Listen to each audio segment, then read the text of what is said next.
Okay, everyone, I think we'll get started with our keynote. So I'm going to introduce Susan Kahn to come up and share a few words about Natasha Jankowski, our keynote speaker for this morning. Susan is the past chair of the board of AAEEBL and always a great resource to have on hand. So please join me in welcoming Susan.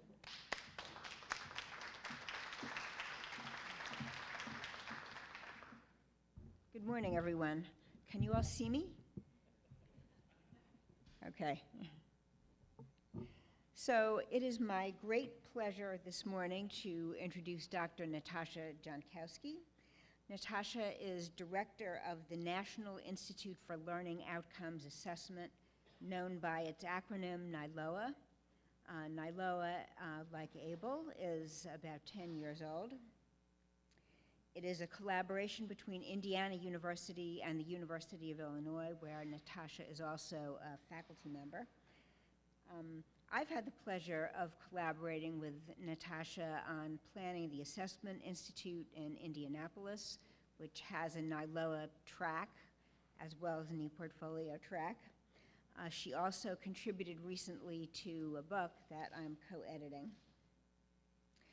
Natasha has co-authored several books and any number of papers and reports, which you can find on the NILOA website, learningoutcomesassessment.org. It contains a wealth of information and resources on assessment. Natasha will be talking to us today about documenting learning, transforming assessment with ePortfolios. Please help me welcome Natasha Jankowski.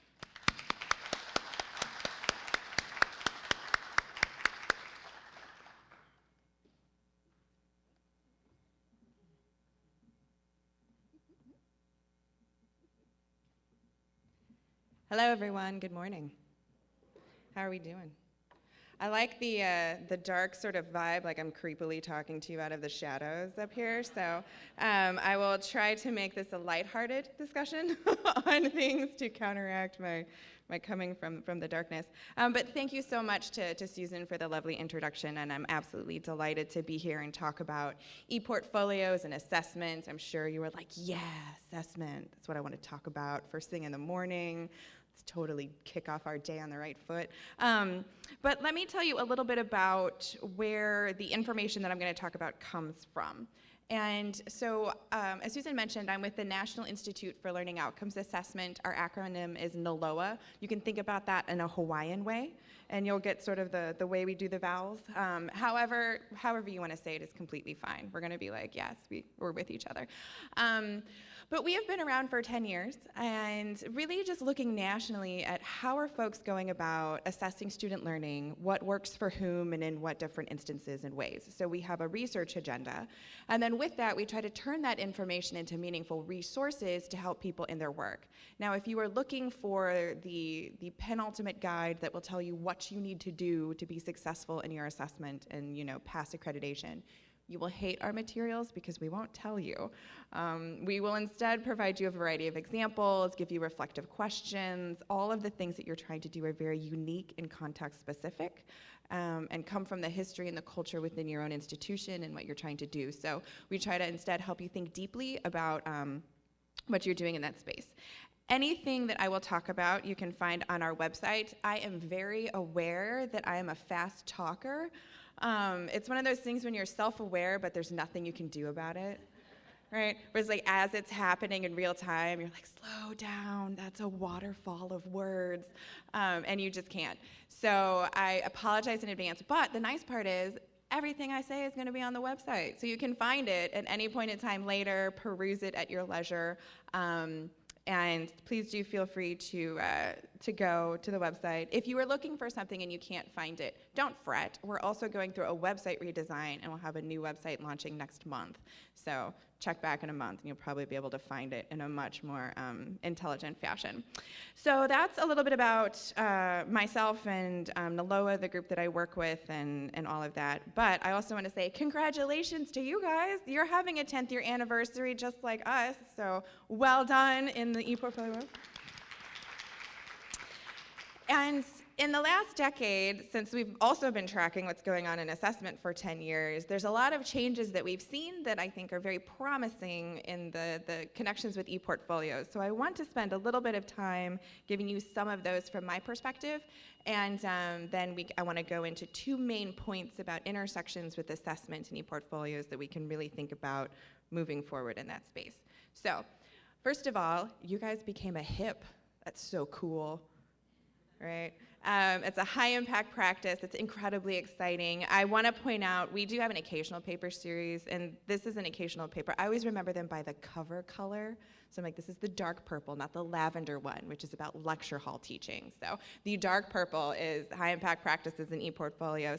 And I like this because it really does a connection between dispositional learning and the role of high-impact practices and how ePortfolio is uniquely positioned to help move that forward. George Koo, who's one of the sort of founding fathers as it relates to a lot of things. You could pick a topic, and George was probably there. Was part of the HIPS conversation, is one of the authors on this, along with Laura Gambino, who's done a lot with ePortfolios, especially in community college contexts. So I think it's a nice resource, but one that we see commonly accepted, that ePortfolio is an important practice and not one that has to be justified, but one that really has the payoffs that we want to see. Nationally, we do a survey where we ask institutions and provosts what they're doing on their assessment practice. And in our last one, we've been tracking this over time, so we've done it in 3 different iterations. And when we look at how people are going about assessing student learning over time, there is definitely growth in the use of ePortfolios. Now, the question that we ask for this particular survey is at an institution-wide level. So we're saying, do you engage with a portfolio or an ePortfolio practice for all of your students at an institution-wide level? Now, within that, there are a much higher number of programs or faculty members that just engage in an individual part with an ePortfolio practice. But we're definitely seeing growth over time in that. But we're also seeing major growth over time in the types of things that would go into an ePortfolio. So the importance of assignments and classroom-based assessments that are embedded in that process. Having people really think about rubrics and how are we going to look at this and think about development over time. And so at an institution level, I think we're very excited to see the movement that helps support that shift towards increased ePortfolio engagement. Within the embedded practice, what have we seen? Well, we've seen an increased emphasis on the part of faculty to really figure out how to design an assignment that helps our students reflect on the totality of their learning and thinking about their learning as a scaffolded experience over time. That's very different from how do I ensure that I've achieved the learning outcomes within my course as a standalone kind of entity, and then the students move to some other experience that may or may not be connected, but really trying to think about how can we parse these pieces together. We've also, when we've asked in those surveys, provosts consistently report that in the top 3 most valuable sources of information on student learning, assignments are consistently in that top 3. In the last one, they were our most valuable source of information on students' learning at an institution level. So to understand that picture and perspective. And ePortfolios are uniquely positioned as a way to think about bringing that together and putting it into space. We've also seen a lot of work in charrettes, which sounds, awesome as a term. It's a French term from architecture education. It's really about an intense collaborative design period where you learn the most from your peers, and we bring faculty together to basically peer review each other's assignments. And in that process, we've been seeing an increasing amount of faculty that come with partners from student affairs, from staff, to really help figure out how do we design reflective assignments that help our students think deeply about the learning that they're getting, their growth over time, and all of those spaces. So we're seeing the pieces and elements that you need to have meaningful ePortfolio practice going on in that space. I think the last sort of part that I would point out that we've seen in the last 10 years is a conversation that's unfolding around equity and assessment, which is fantastic and long overdue. One of the things with that, we launched this with a paper that you can find. It's the light blue soothing paper. You don't want to be aggressive in a color when you're talking about equity and assessment, so soothing blue. But we invited people in to respond to this paper, and we've had about 17 responses at this point in time. It is open for a conversation and dialogue, so So if you read the paper and you'd like to share a response, please feel free to reach out and contact us, and we'll get it in. We've also engaged in case studies. We're now at like 15 case studies on what does culturally responsive assessment look like, what does equitable assessment practice entail. And then there's also a podcast that was released in this last year on socially just assessment in partnership with some student affairs collaborators. So if you're interested in this area, there's a lot of conversations on it. What this means, though, for ePortfolios, and why I think this is part of a trend we're seeing in this 10 years, is that it's really helped elevate for faculty thinking about the assignments that we give to our students as a way to impact our students' sense of belonging and see themselves as a learner that can achieve and a learner that has a right to be here and has something to offer. And by that I mean, we have assignments that we put up where we say, oh, you need to justify and demonstrate your learning at a particular level in front of me in this way that I've created. Not in any other way that you bring or any of these things, but in this way I've done it. For most of the learning outcomes we're going for, there's a ton of ways that I can demonstrate that I know it. For some, there's very few. For instance, in nursing, if I need you to draw blood, I need you to draw blood. Don't give me a poster presentation about how drawing blood makes you feel, right? Like, that's not what I'm interested in. I want to know, can you draw the blood for me? But when we get into things like ethical reasoning, quantitative reasoning, there's a huge myriad of ways within our disciplinary knowledge that we can have space to allow our students to show that. And having an opportunity to put out visually, here's how I view myself as a learner. Let me curate a collection of things that I think count for my demonstrations of learning and put that in, really can help our students understand that they are here, that they have something to offer, and that their learning matters. So I think that the role of ePortfolios in cultivating a student learner identity cannot be understated in the equity conversation. And so if you are not having that chat in an assessment space, come on in. We'd love to have you, and we can engage in that. So those are just some of the things that I'm seeing when we think about this nationally in the last 10 years. So, but congratulations on the 10 years. It's very exciting. When I think about what I would like to talk about moving forward and thinking about transformations, right, which is such a fascinating word, I want to put out two major areas that I think we can rethink our practice or are ripe for just going crazy in a space. And so I want to talk about the many intersections between ePortfolios and assessment, that it's not just an approach to assessment. A lot of times ePortfolios becomes a list on a, you can check off like, oh, there's a lot of things that we do to assess. ePortfolio is one of many, and it's an assessment approach. So I want to sort of trouble that conception and think about it a bit differently. But let me give you a little bit of a background. So first of all, if you're not familiar, if you're not an assessment person, surprise, nobody likes us. There's a lot of conversations nationally that question the value and the worth of engaging in the assessment of student learning. And I would argue it's well-deserved in some spaces in the ways that we go about doing it. And some of them have even been like comments that I've said myself on panels. This is where I get in trouble. But I stand behind what I say. I don't appreciate clickbait articles, but such is life. The point is, though, there's a lot of confusion around what falls into and what doesn't in assessment. And I think as well, when we talk about it, a lot of people are like, really? More assessment? Do you know how much stuff I had to do today? Like, I had to do like a faculty review, and I had to go all these things, and I'm freaking exhausted. And did you realize that this assessment process never ends? What is that about? Like, that's horrifying. I feel I would be the dog. I think that would be me. And then when we put it all together and we go through this report and we send it up for folks and we're like, hey, take a look at what we've been doing. We're super proud of our work. They're like, yeah, I think we should do better. We're not really impressed with what you're learning. Tell us how you're improving, because clearly you need to get your act together.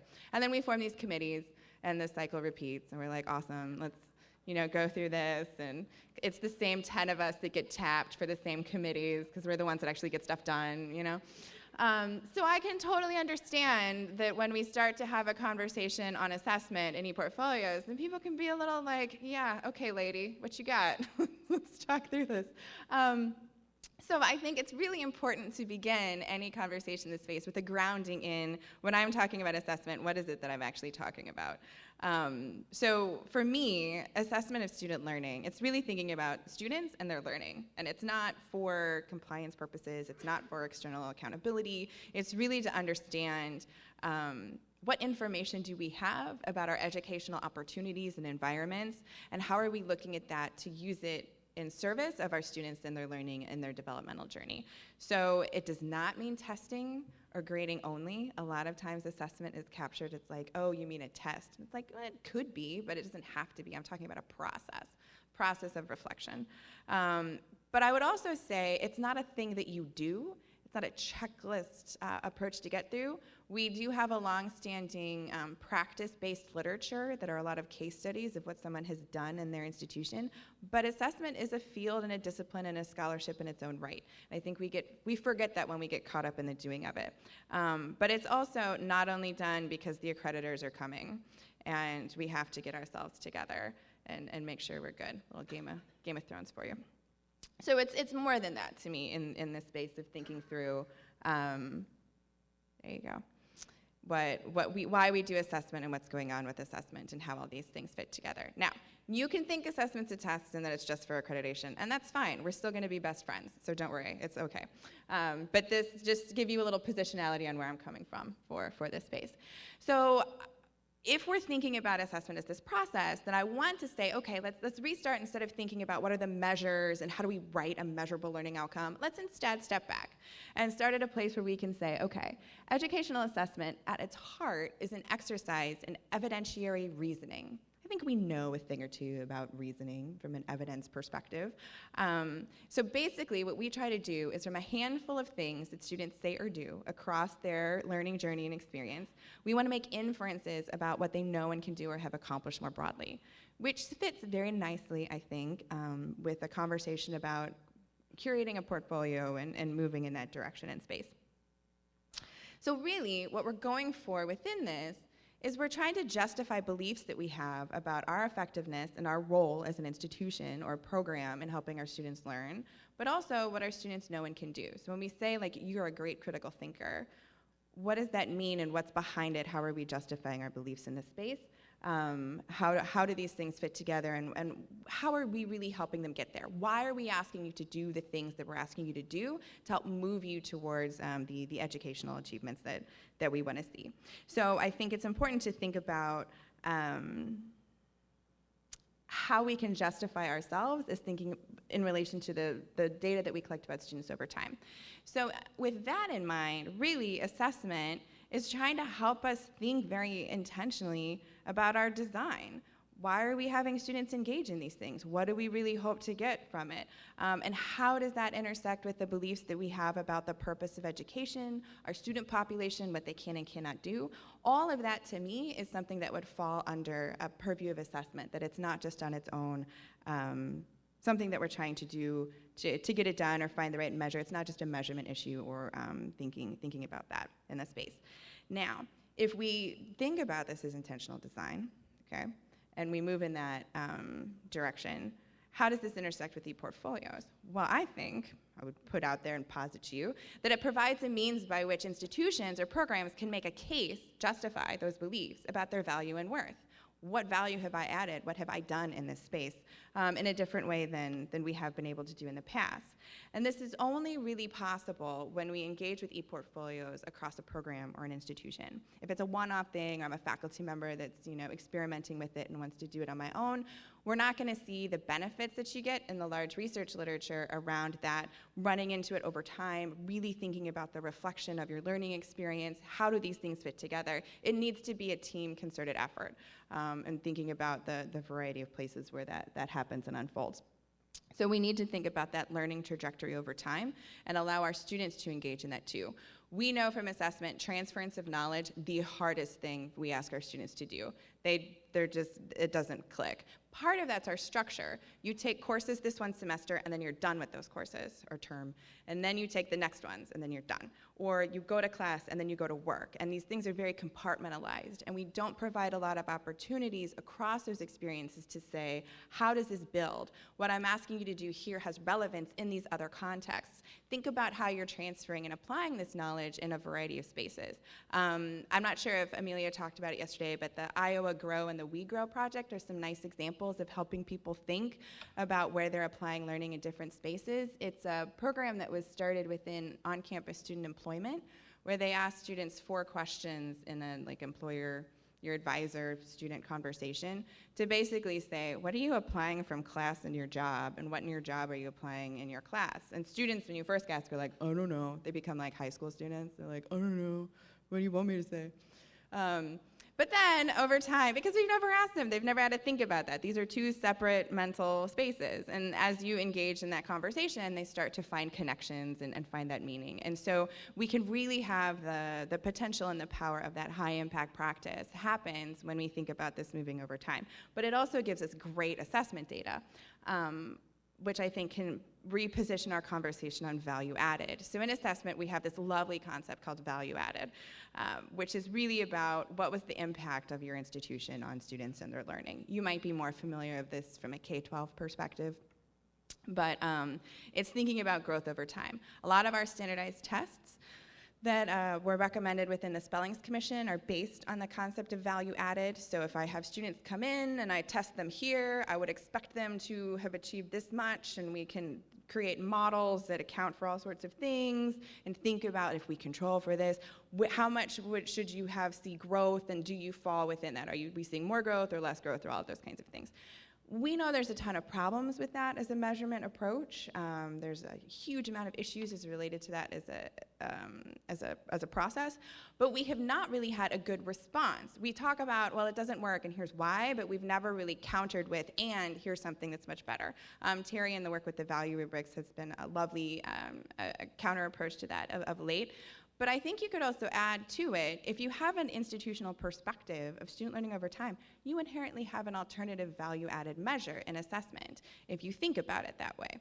I think that would be a really interesting conversation to have, one that would be worth engaging and getting into to sort of provide a counter to the things that we're seeing in that space, and really think about when we do our students and their learning, it's about not only them seeing their value added and change over time, so they're very clear about the value and worth of their education, but we can see the same thing too. I like to tell this airplane story, and I apologize if you've heard this before, but deal with it, you're gonna hear it again. So I travel a lot. It's really important for us as a national institute to be out on the ground, talking with people, understanding what's going on in their practice. I don't want to be one of those researchers that's like looking through a telescope at people and being like, it seems that they're struggling with assessment. Make a note of that, right? So I do a lot of travel, and I will talk to the people on the plane next to me for a little bit, right? Like, we got to do the chit chat, like, what are you doing? Where are you from? Where are you going? What's going on? And then I'm like, okay, now work time, right? Everybody can put their earbuds in and do it. But we still need to act like we're human beings that are sharing some space for a while, right? And my short airplane version of my institute is basically, I run this institute that looks at how do we know if students learned anything in college? Short and sweet version. Without fail, the people sitting next to me are like, oh, yeah, I didn't learn a thing. It hurts. But then they go on to talk about all of this stuff they know and can do that they feel like they got in spite of us, right? They're like, I have amazing leadership skills. I'm a great teamwork person. I can think critically. I'm so freaking ethical. Like, continue on the list, right? And they're like, but that was all me on the side, like, just things that I learned. And that's hugely problematic in the large conversations that we have about our value and the worth of higher education writ large. And then we have these measures that point towards these very specific content-based kinds of things that limit, basically, the conversation of what value we really add and the work that we really do. An ePortfolio makes that incredibly clear to a student. This is what you're getting. These are the knowledge and skill sets that you have. This is why we're asking you to do these things. Look at your growth over time. Oh my gosh, do you see why we made you do these horrible things. It's like eating broccoli, but really important and foundational. So it provides a counterpoint in a very meaningful way to that conversation. And so this is why I would say it's not just another assessment approach or just a measure. It's really a way of thinking about the developmental journey of our students and our role of institutions in that, but also a mechanism by which we tell our story about our design and why we're asking people to do the things we're asking them to do. You know, so not a small charge or task or anything. You guys got this. But I think it also has implications for the larger equity conversation, right? Within that, we have ePortfolios. I can put forward a wider variety of performances in that format and model than I can in some of the more traditional approaches to thinking about and documenting learning. I can also open up who actually gets to validate or comment upon them in different ways. So I can think about this in terms of, do my employers want to validate something? Do I want my peers to comment and think about it? Who is a part of recognizing and holding up my learning becomes much broader in an ePortfolio sense. And I think that can be important to help us question why sometimes we validate in certain types of learning over others. It also, I think, reinforces in meaningful ways the knowledge and the culture that our students bring with them to be co-designers in their learning process, to talk about what they think matters and how they think their learning looks. And if we do that, you know, across these spaces, we can also think about our transfer in a very different way. So I would also sort of posit, if you want to think about another space where you can kind of transform, besides really thinking differently about the role of ePortfolios and fundamentally shifting our mindset around the education and our roles within it. But if I've got a document-covered portfolio that I've been developing over time, and I need to step out for some reason, I need to transfer for another, and maybe I haven't hit some credential point, I have a different source of information that can be reviewed and validated to get credit at a different place. I can also have a very clear touch point of exactly where I got in my learning in a different way than I can right now. So instead of having a transfer system that's based on credit as a currency, you can actually have it based on demonstrations of learning, which I think, as an assessment person, clearly would be pretty cool.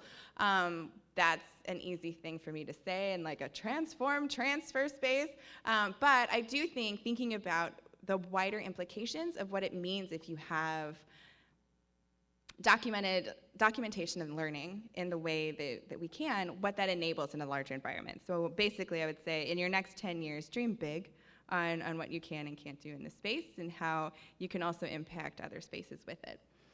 One of the other spaces that I think are rife for conversation is predictive analytics. So right now, I'm a fan of predictive analytics, so please don't take my comments as like I'm like beating up on predictive analytics. So while a fan of them, I have some concerns. I have some questions in that space. One of the things that happens when we see is the predictive analytics are only built on the models of the data that we can put into it, all right? So that's part one. Part two is a lot of the analytics that come out of that are used with the best intentions, create norms around what a good student looks like. What does a good student do? What does an engaged student do? Without really questioning the structures that are in place that help create or hinder, or what's going on with these other students groups that are just moving through in a different way. It does provide us an opportunity to say, okay, let's do a deeper dive on this, but if we just kind of start putting in bumpers to keep people like, oh, you're not being the proper good student, you're not engaging in the right way, we hit a lot of sense of belonging issues, and we send signals about if a student has the capabilities to be here or not. But what if we got into a predictive analytics conversation? Because the reason we do a lot of that and target the at-risk, and we're like, you didn't log into your LMI today, you must not care, right? We become like these guilt-tripping people, like you spent 20 minutes in, if you really read it, you'd spend 30. It's based off the data we have. What if we were able to put ePortfolio data in there? What if we were able to include data around learning, which currently is not a part of our predictive analytic conversation. Even learning analytics is not actually about learning in an interesting turn of events. So surprise, spoiler alert, if that was news to you, I'm so sorry. I hate to be the one to break it to you. But I think there is an opportunity within this to say, okay, let's ensure that we first do no harm. Because while we do have the best intentions, we can really recreate some systems without questioning those systems in unintentional ways. But also, what are we missing in the picture of the totality of our students? Where do we have data about them that needs to be an important part of this so that we aren't reinforcing and building in bias in the models? And I think things, especially like with AI, and it has to be data that's machine readable in a particular way. We have to structure it and all these things. Fantastic. I'm really happy about it. But at what cost do we shut other things out? And where do we need to start to push and have a conversation that's going in? So I think another space where we can, that has impacts on how we assess and what goes in with that, transform and think about it differently. I would say, if you're up to it, pick one of these. Just pick one. You don't have to tackle all of these. You can each have one that you're going out. We'll form little teams and we'll figure it out from here. But I think this is one that would be really fascinating to engage in and think about with that. So that's the intersections that I want to think about related to assessment in ePortfolio. If you need more, happy to talk with you after about it or answer any questions on that part. But the other piece that I really want to think about and provide some transformation space is the relationship between employers and ePortfolio and how all of this intersects in an assessment sphere. So I really want to think about transforming how we even think about what employer interest means, what employer engagement looks like, even thinking about upskilling in relation to including learning in a portfolio and how portfolios exist over time. So, not a whole lot in that space. One of the things that's fascinating to me, and this happens broadly in assessment, is there's this do employers care? Badges came out and was a thing, and people were like, awesome, badges, sounds great. But do employers care? Will it get you a job? And there's this sort of, you talk to your employer friend, it's down the street, we have this advisory board that has the CEOs of employers on it. We're like, would you hire somebody because of a badge? And they're like, I don't know. What are you asking me? Probably not. And then they're like, see, employers don't care. There's no point to it. We should just scrap it. And there's this sort of the finality of getting a job part to it. So I want to kind of unpack and say, along the way, we forget a lot of places where employers care a lot about different things, but I want to do it from thinking about this from a student perspective. So first of all, one thing to think about is our students consistently self-select out of jobs that they are qualified for because they don't think they meet the qualifications. All right? They don't think they have the experience and the knowledge and the skills. So they self-select out of a talent pool. Do you think an employer cares if you're missing a talent pool that's ready to go, that has the knowledge and skills that they want in this giant skills gap thing? Of course they care. But it's hugely impactful because a student does not know what they come with. ePortfolios, you totally know what you've got. You've been thinking about it the whole time. Your learning is very transparent and clear. You understand the knowledge and skills. You've got examples around it. So even in this finding a job search from a student perspective, because of that transparency around your knowledge and skills in your set, you can be very differently proactive about how you engage in finding a job. Coupled with that, you see a sort of shift in the employer community and also going out and finding students. Because ePortfolios, depending on how they're structured, if you are discoverable in this space because it is externally open and facing in that space, employers can find you. They're running algorithms to sort of find students that have the requisite knowledge and skills. So even if I don't think I do have the right combination, I actually get jobs pushed out to me as a student because I'm now they can find me. I don't have to go out and do these things. I have employers coming to get me in this space. So the fact that I'm even discoverable to an employer community in a way that I wasn't before, employers probably care. That's incredibly helpful and beneficial in that space.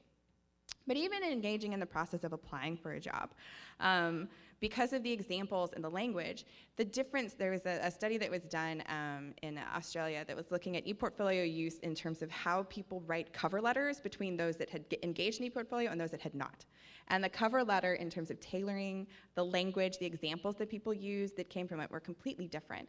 So even if I can do a better job of selling myself, getting through that, knowing what verbs to read, even if it's a HR system that's just scanning it through, much better position in that space. And then even going for the interviewing, and I think a lot of times when we hear the conversation nationally, it's, oh, well, it's helpful because I can point to it when I'm in the job. But the point is, this has been incredibly helpful all along the way and actually had me as a learner engage very differently with the employer process and thinking about it in that space. So because I have a digital presence around these, because I've been aware of my learning, it allows me to think about this differently. So I would just say, next time somebody's like, well, yeah, but is it going to get you a job? they're asking you the wrong question. And we also forget that we ourselves are employers in this space. I'm gonna avoid going on a soapbox about employers for a minute and all of that space. But anyway, that's the point. The point is it's broader. There's a journey. Unpack the journey. Don't get caught up in just the end. There's a lot of different spaces where people care about the job in that direction. This is a value stream map. You don't need to know what that is.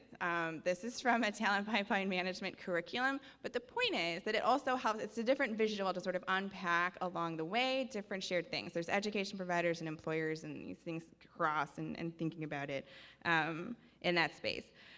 So we can think about it more as, if you need a different way, at what point in time can an ePortfolio be useful to that value stream to help build and pass? Because not any of us are really fully responsible for one part of this space and all of those things. The other part that I would just add as a sort of additional caution to this is badges.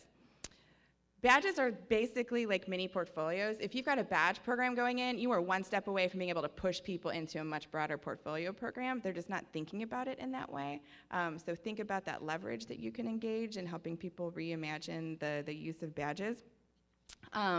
Because you've got a collection of competencies that are put together with embedded evidence and all of those things. But it's also something that companies are increasingly comfortable with. IBM has their own internal badges that they use for upskilling. Microsoft is the same.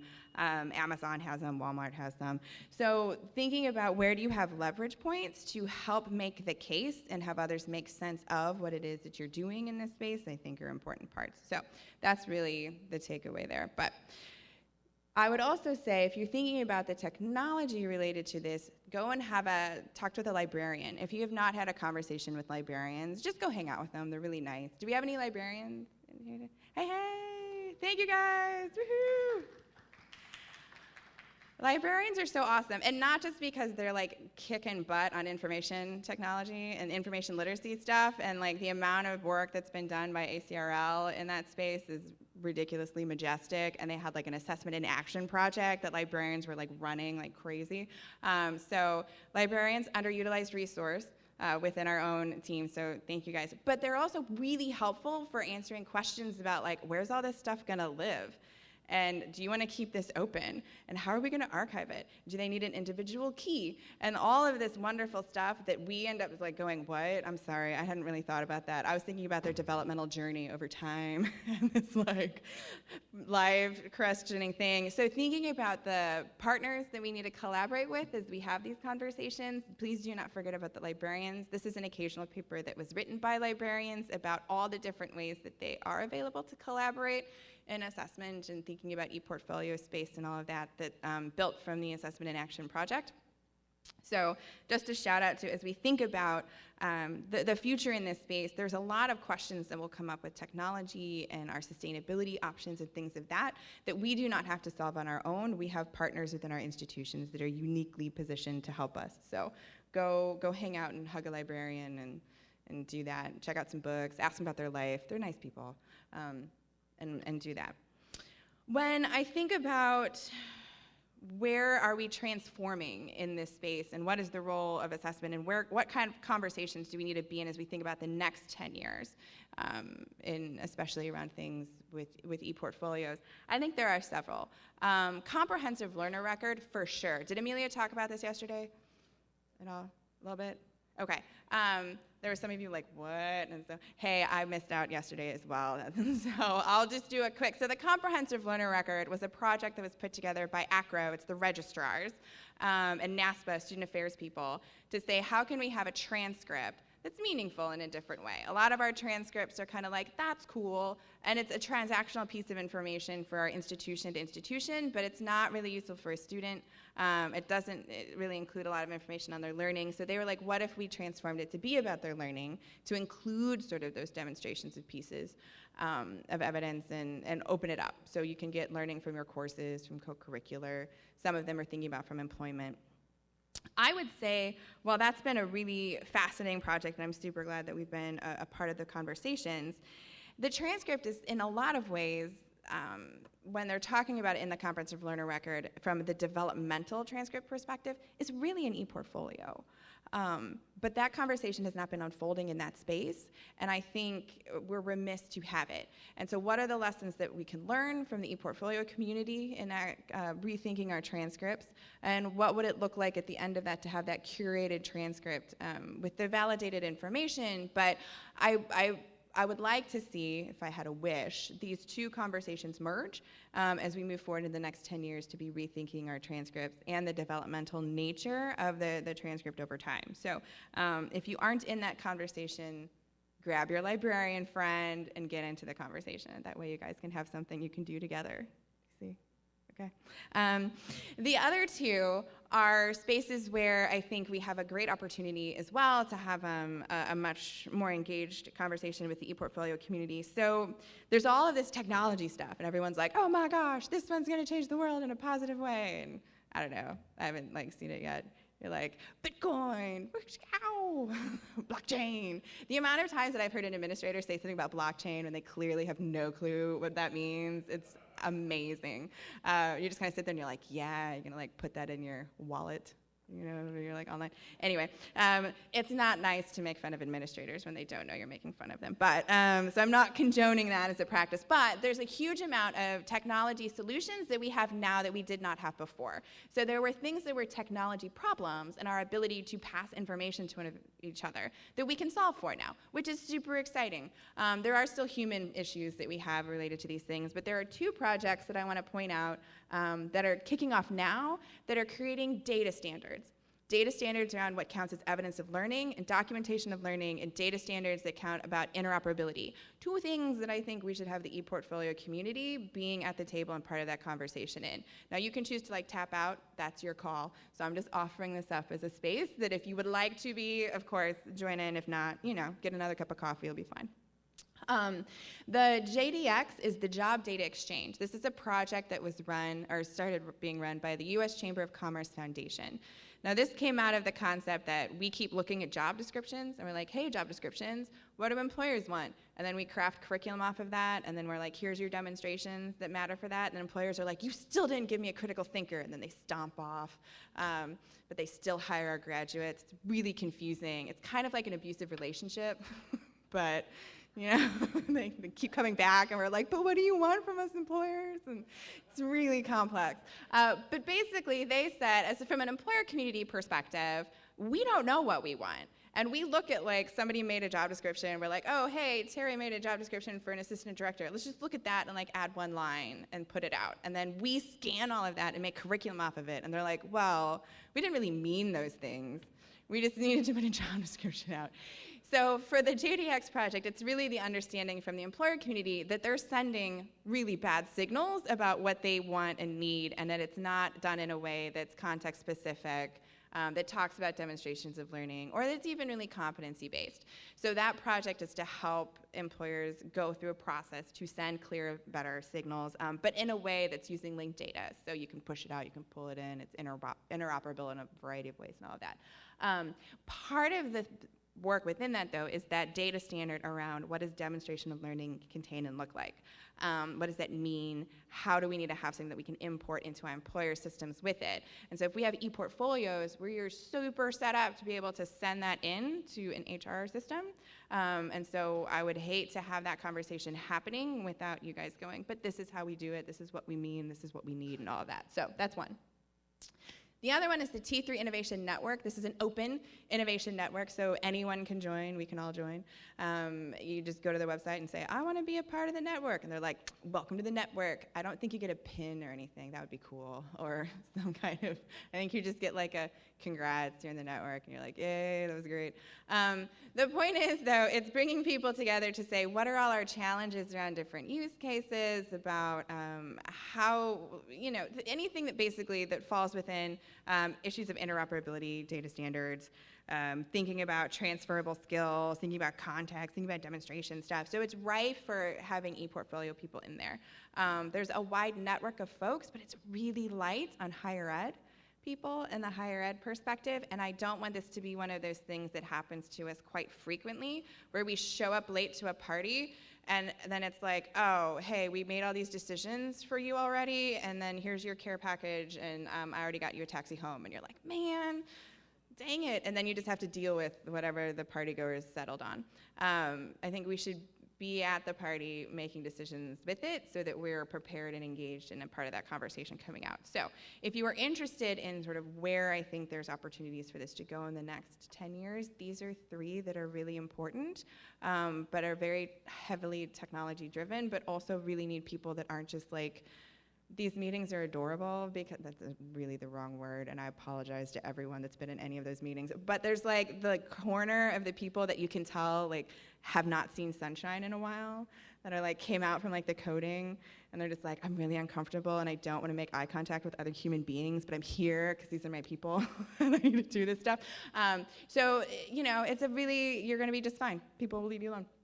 But I think if we don't figure these things out, it will just become another thing that we have to navigate and deal around. And especially if we want to try to push on some of the value-added approaches and conversations, then I think we can really do something interesting and powerful in that space. So just to keep things on your radar of what's going on in the future and moving in that direction. I will pause there because that's a wide range of different types of things, and I'm not sure if there are certain areas of interest, or if you're like, hey, you're an assessment person, and I was really hoping to hear about the following things.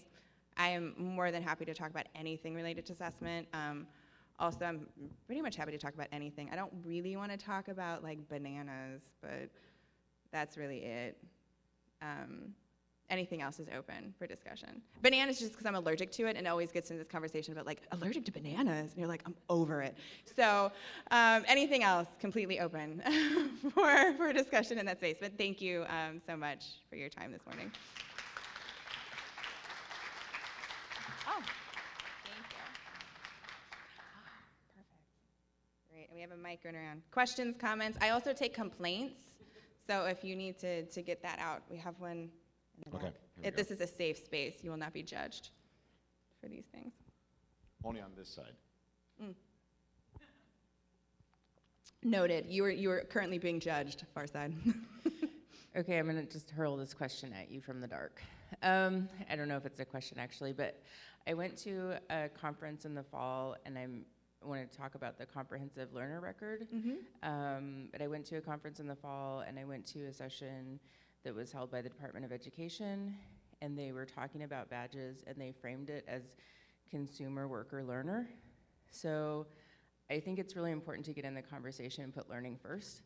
So I appreciate that, and I just wanted to note that I think it's really important that we go there. Yeah. Thank you for that. No, thank you. So basically, we have a second to the Rise Up opinion.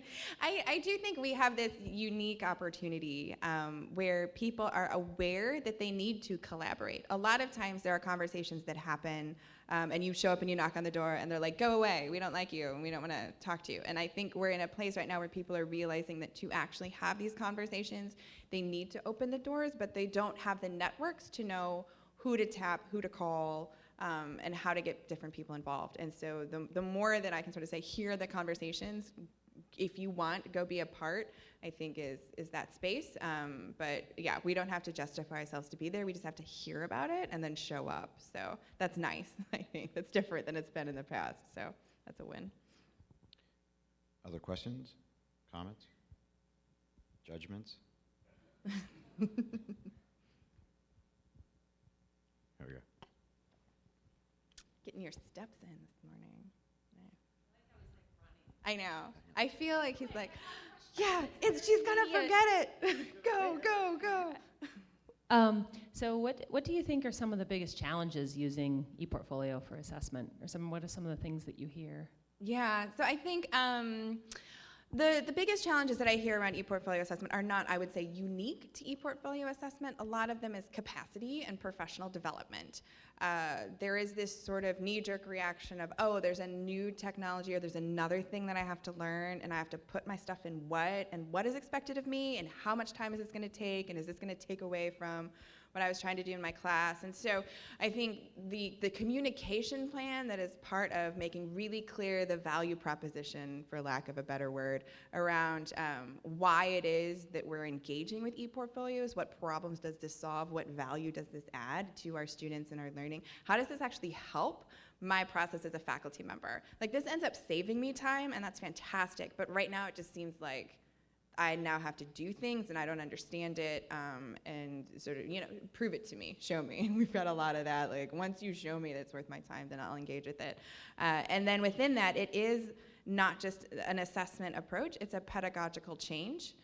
And that's forgotten a lot. I think people are like, oh, when it's seen as just another type of assessment, you miss that I'm fundamentally rethinking my role as a faculty member, the role of my students in that space, and the pedagogical support I need to help them get there and engage with it as a part of it. So it's not an add-on for my students that's like an afterthought, oh, and throw that in your portfolio kind of thing, or I've tagged an assignment that goes into your portfolio, but to really think about how are you building, what does this mean, how are you getting those learning is a pedagogical shift. And so the professional development needed to support faculty engagement in meaningful ways with ePortfolio. So it's not just happenstance that you get a faculty member that's really into it and good at it, and then one that's just kind of like, yeah, well, the program did it, and I don't really think it adds value, and I don't care, but put some stuff in it because I need to. I mean, like, that's a buzzkill, and students don't want to hear that, and they can tell, too, if it's just like,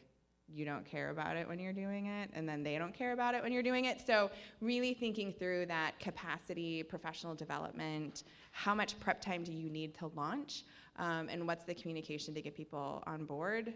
I don't like the term buy-in because we're not selling anybody anything.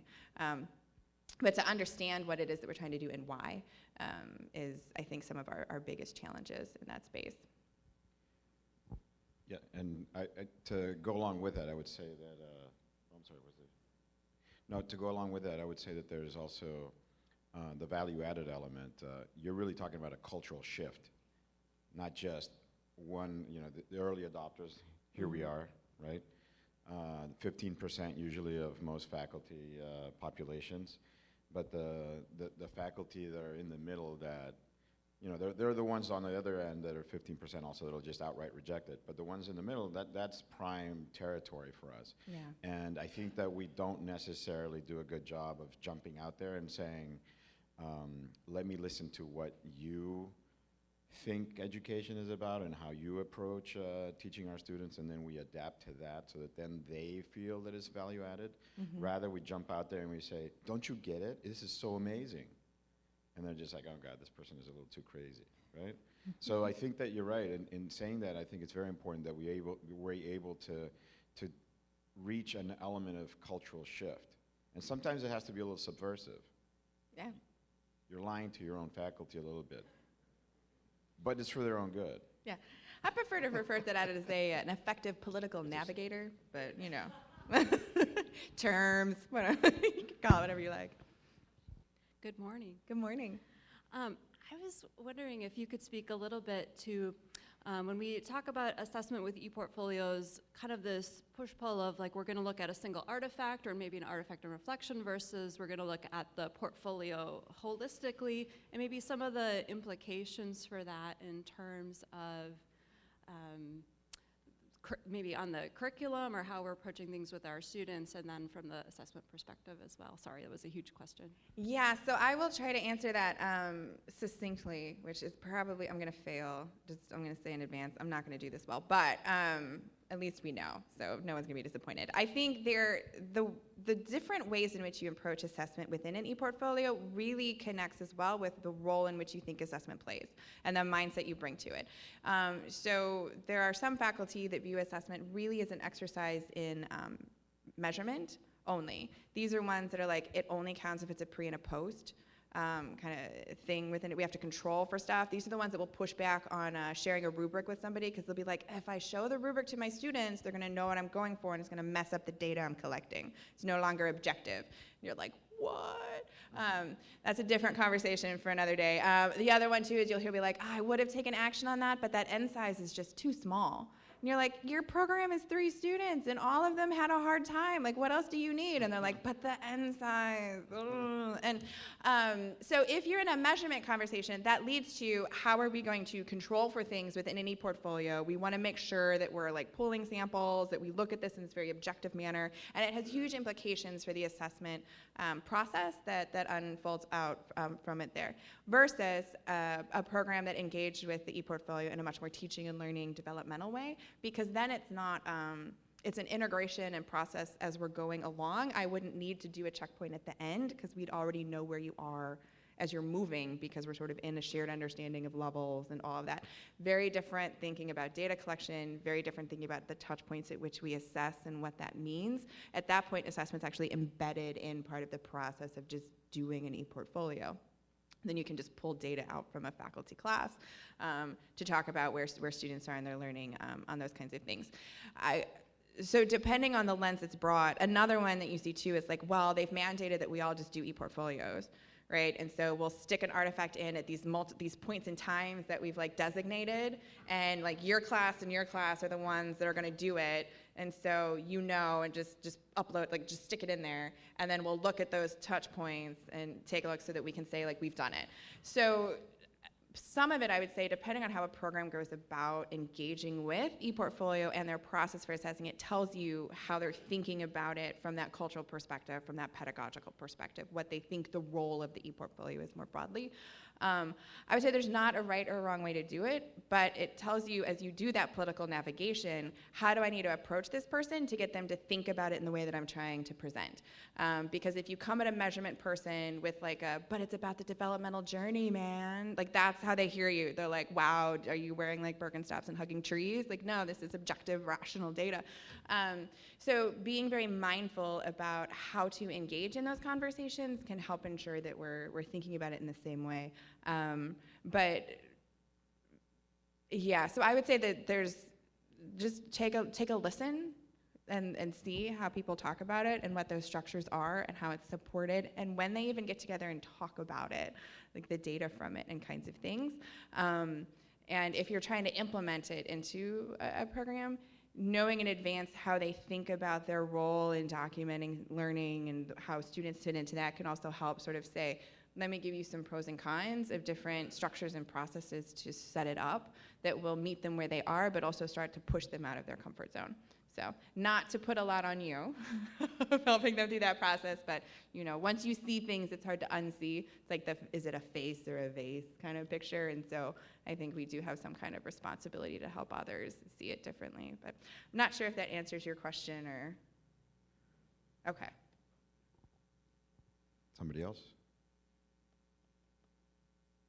So you're saying we have to be cultural anthropologists of sorts, right? Yeah, you guys got this.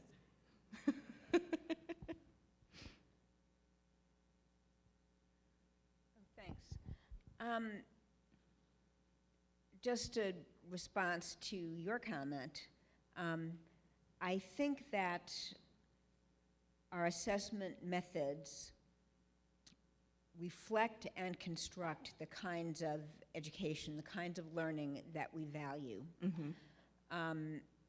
You were just describing an approach to ePortfolios that is not a high-impact practice, that is focused on assessment, not on enabling students to derive the maximum benefit from developing an ePortfolio. Mm-hmm.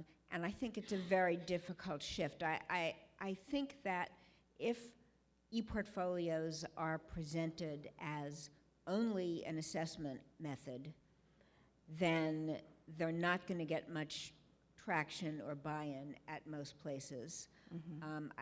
I think that it is incredibly important that ePortfolios were designated as a high-impact practice, and that's now, that gives us, those of us who are advocates for ePortfolios, that gives us some legitimacy. We have this national stamp of approval. This is a valuable pedagogy if it's done well. Mm-hmm. If it's not done well, then it's not particularly valuable as a pedagogy, although maybe you'll get some assessment information out of it. Yeah. So I would also agree that it is very difficult to engage faculty. I think that reward systems are not constructed to recognize that kind of work often. It's no accident that some of the best examples that we have of using ePortfolios are in community colleges and small liberal arts colleges. very few at large research universities.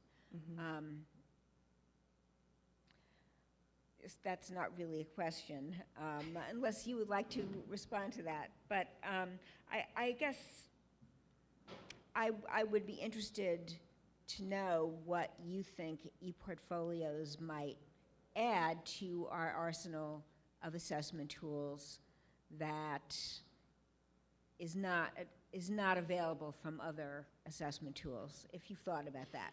Yeah. And I don't mean to put you on the spot. Yeah. Well, I would say 2 points, and I want to be mindful of time as well, so I will actually be succinct. One, I think it's that ePortfolio is not that assessment method, and that's why we have to think about the intersections that ePortfolios have with assessment, because they cross paths, but they don't like hold hands and walk together down it. And I think that's important because I don't want it to be limiting to the ePortfolio from that pedagogical perspective, from the wider space in which it sets, nor do I want the ills that are attached to assessment to bring it down. I would caution, but I do think one of the spaces that assessment really has that opportunity to be pushed by ePortfolios is in rethinking what we mean by value added. And that is very unique to ePortfolios and something that I would love to see part of that conversation. I would say as a caution moving forward, while congratulations on being marked as a high impact practice, and that's hugely important, be very careful with being a high impact practice, because now you become the realm of checklist things, where it's like, pick 3 high impact practices from a list because our institution's going to implement it, and they're like, we are doing ePortfolios. And it's like, but are you really? Like, really? And what does that mean, and what does that entail? And so I would say, as you're moving forward and looking, be mindful of shepherding the community and thinking about who's coming in and what people need that are coming to this from that space that have that, well, we've now been mandated to implement some of these and we just happen to pick this as one. What will they need? What is the role of able to have something for them to understand the power and the purpose so that it does not become some of the, because it's how you implement it matters. It's not just that you did it that makes it high impact practice, it's how you went about it that gets you there or not. And so I think being prepared for that will position you well in the high impact practice conversation. But congrats on 10 years, and thank you again for your time. I think we're